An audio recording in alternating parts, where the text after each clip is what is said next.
বিশেষভাবে অনুরোধ জানাচ্ছি, সেটা হচ্ছে যে খেলার নিয়মাবলী প্লাস হলে মাঠের শৃঙ্খলা ভদ্রতা যাতে বজায় থাকে। ধন্যবাদ সবাইকে সুন্দরভাবে খেলা উপভোগ করার জন্য, সবাইকে আন্তরিকভাবে ধন্যবাদ জানাই।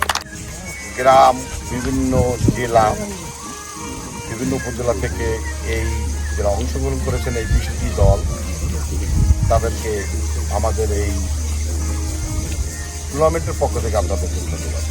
আজকে এই গুটিয়া দিয়া যারা এখানে আছেন, একটা টুর্নামেন্ট দল, আরেকটি হলো আমাদের পাঁচগানা থেকে আছেন। তাহলে আসলে আশ্চর্য লাগে আমার কাছে যে এত দূর থেকে এখনও যে খেলাধুলার আগ্রহ আপনাদের ভিতরে আছে, এই জন্য আসলে আমাদের পক্ষ থেকে ধন্যবাদ। অংশগ্রহণ করেছেন, আপনাদের 20টা দলই সমানভাবে দেখবেন চোখে।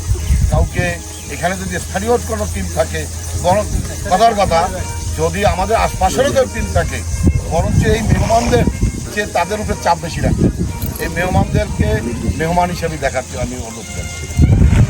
আপনাদের কাছে আমার অনুরোধ যে আপনারাও আপনাদের কল ছিল মনে হয়, আপনারাও এই মনোভাব, খেলাধুলার মনোভাব, হারজিত থাকবে।